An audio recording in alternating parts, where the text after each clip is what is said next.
Hi viewers, ఈరోజు మన topic PEG ratio. PEG ratio అంటే price to earnings to growth ratio. ఇంతకుముందు మనం పిఈ రేషియో గురించి తెలుసుకున్నాం. అయితే ఈ పిఈ రేషియోలో మనకి స్టాక్ యొక్క ఫ్యూచర్ గ్రోత్ గురించి మనకి ఏమీ తెలియదు. ఎందుకంటే పిఈ రేషియో అనేది current market price to earnings ratio కనుక ఫ్యూచర్ ఎట్లా ఉంటుందో అనేది దాన్ని బట్టి అసెస్ చేయడం కష్టం అవుద్ది.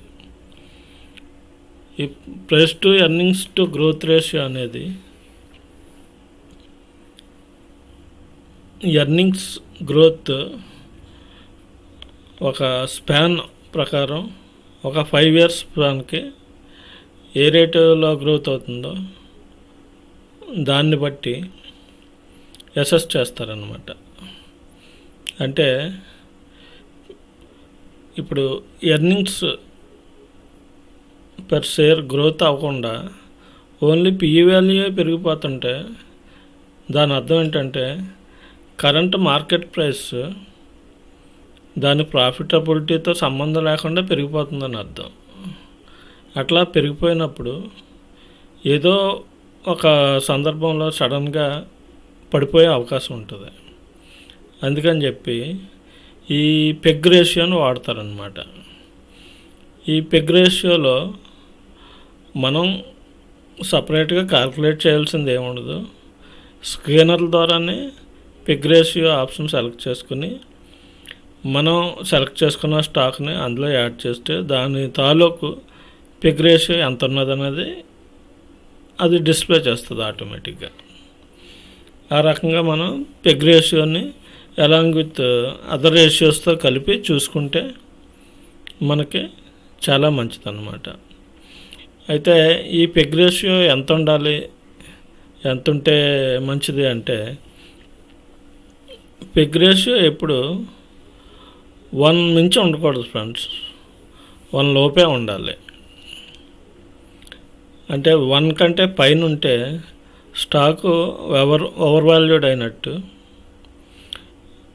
1 కంటే లోపు ఉంటే అండర్ వాల్యూడ్ అయినట్టు, 1 కంటే 1తో సమానంగా ఉంటే కనుక సజెస్ట్ చేయొచ్చు అన్నమాట. అది ఎట్లా అంటే ఈపీఎస్తో పాటు పిఈ రేషియో కూడా ఒకే లెవెల్లో పెరుగుతుందని అర్థం వస్తుంది. ఆ ఒకే లెవెల్లో పెరగకుండా ఈపీఎస్ తగ్గిపోయి పిఈ పెరిగితే ఆటోమేటిక్గా 1 కంటే అబవ్ వచ్చేస్తుంది పెగ్ రేషియో. ఈపీఎస్తో పాటు పిఈతో పాటు ఈపీఎస్ ఎర్నింగ్ పర్ షేర్ కూడా పెరుగుతూ ఉంటే ఆల్మోస్ట్ ఒకే రేషియోని మెయింటైన్ చేస్తుంది కనుక 1 యూనిటీ ఉంటుంది అన్నమాట. అట్లా ఉండేలాగా చూసుకొని అట్లాంటి స్టాక్స్ని కూడా మనం సెలెక్ట్ చేసుకోవచ్చు. ఈ స్టాక్స్ మరి ఎక్కడ చూడాలి అంటే ఈ మనీ కంట్రోల్ యాప్లో దొరుకుద్ది, మీకు screener.com యాప్లో దొరుకుద్ది. రీసెంట్గా పోస్ట్ చేసిన ట్రెండ్ లైన్ స్క్రీనర్ ద్వారా కూడా తెలుసుకోవచ్చు. ఇటువంటి స్క్రీనర్లు ఏదైనా ఓపెన్ చేసి మీకు ఒక పోర్ట్ఫోలియో క్రియేట్ చేసుకుని ఆ పోర్ట్ఫోలియోలో మీరు ఏ స్టాక్స్ని యాడ్ చేసుకుందాం అనుకుంటున్నారో అవే స్టాక్స్ని అందులో యాడ్ చేసుకోండి.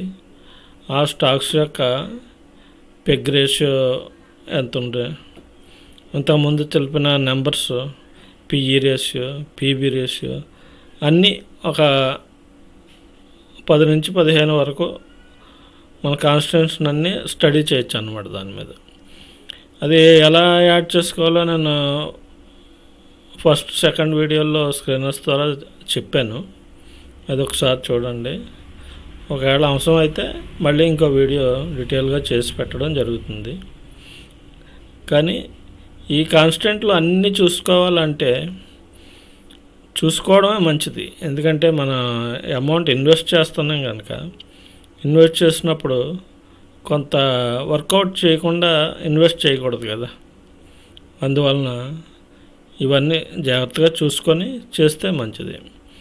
ఓవరాల్గా చెప్పేది ఏంటంటే ఈ పెగ్ రేషియో లెస్ దెన్ 1 ఉండాలి ఎప్పుడైనా కానీ, అది గుర్తుపెట్టుకోండి ఫ్రెండ్స్.